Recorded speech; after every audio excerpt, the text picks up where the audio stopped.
Hey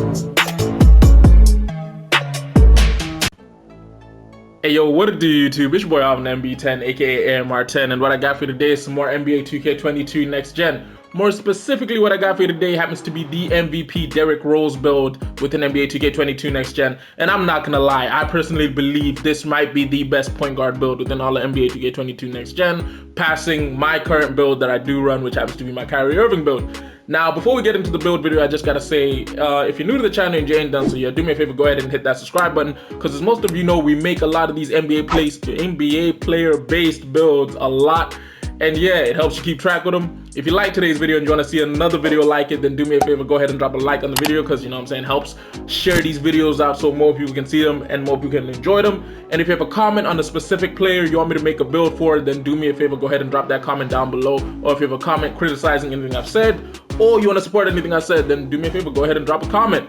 But yeah, this is a Derrick Rose build. He was a point guard, right-handed, jersey number 1 for the Chicago Bulls. Happened to be the youngest MVP in NBA history. Now, height-wise, I used to think he was 6'4", but you know, that was the NBA measurements when they used to wear shoes, include the shoes in the measurements, which is kind of weird. But yeah, weight-wise, I do bring him down to about 182 pounds, and wingspan-wise, I do put him up to about a 6'9" wingspan, because anything below that doesn't allow me to get, you know, elite contact dunks. Now, body shape wise, you would say the boy was defined. I know I've been saying defined for everyone, but trust me, if you see an old school pick of D Rose in the early 2010-2011 season, yeah. Now, because it's a D Rose build, the first thing you gotta mess with is the physicals. You gotta max out the speed at about a 90, and then you gotta put the stamina up to a 90. When it comes to, the stamina? I meant Excel. When it comes to stamina, you gotta put this up to about a 95, because you know me, once you get that +4 gym rat, it gives you that whole thing of 99. So in total, you could finish with 99 stamina, 94 speed, and 94 Excel with an 84 vertical. I would go higher, but the truth of it is, you know what I'm saying, 2K hoes. Then the next thing to mess with would happen to be the playmaking, because this man was... MVP Derrick Rose was something different. I'm not gonna lie to you. He was somewhat unstoppable. So we will be going with a 90 on speed with the ball, because the fact is, when he got in the lane, he got by a lot of people. 86 on the ball handle, just because this allows us to go get gold ankle breakers. And then when it comes to the pass accuracy, we will be going with an 87 solely for the sole purpose of getting gold needle threaded. Now in total, that says we finished with 31 playmaking badge points along the sides of Hall of Fame break starter, glue hands, downhill, triple threat juke, which you will need the downhill, and everything else gold outside of dimer, unpluckable, and floor general. Now when the next thing to mess with would happen to be the driving, you know what I'm saying, the finishing. More specifically, the driving dunk, which we're going to max up to a 92, and the driving layup, which we're going to put up to about an 80. Actually, you know what? I'm going to put this up to a 90, because how dare I disrespect Derrick Rose's finishing ability inside? Because for any of you who saw this man in that season, just unfazed. MVP Derrick Rose might have been one of the greatest point guards we ever saw in our lifetime. That's just a bold statement I'm going to make. But when it comes to the shooting side of the game, I just got to give him an 84 on both 3-ball and midi. The man wasn't a sniper from either, but he knocked them down at a clip where you had to respect it. So that's what I'll be going with. I will be moving the close shot down to a 54, because really it doesn't make a difference to anything else. Then the last place to mess with happens to be the defensive side of the ball. I will be going with an 86 on the perimeter defense, just because this allows me to get gold menace. Then I will be going with an 86 on the steal, because this allows me to get gold pickpocket. Speaking of gold pickpocket, how do you guys feel about the fact that they keep nerfing everything to do with how guards play defense versus the fact that they don't nerf how bigs play defense or how offense is played within this game? Because I personally think it's a whole lot of BS, and it really just makes the game less entertaining for those of us that like to play defense. But yeah, you tell me what you think down below in the comments.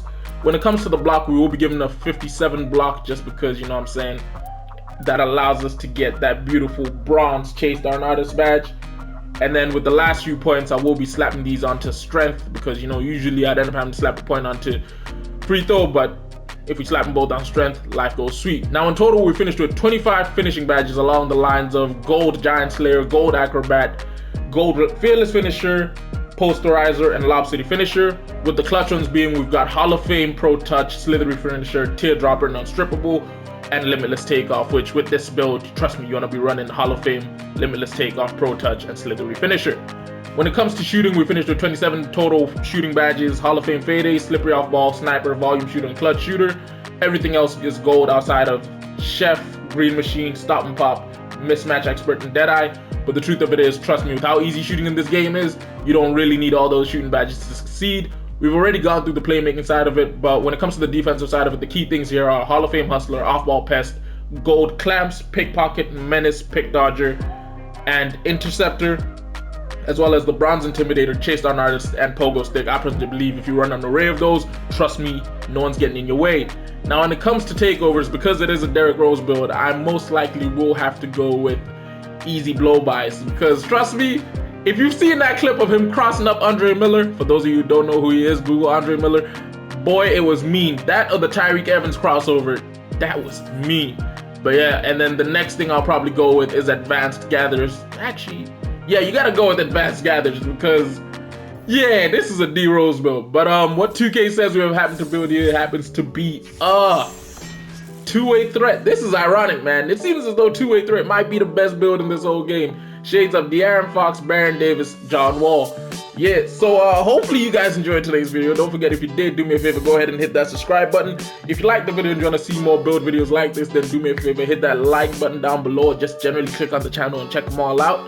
And if you have a comment on a build you want to see next, then do me a favor, go ahead and drop that down below in the comments. I'm not going to lie, the next one is going to be a Dwayne Wade build.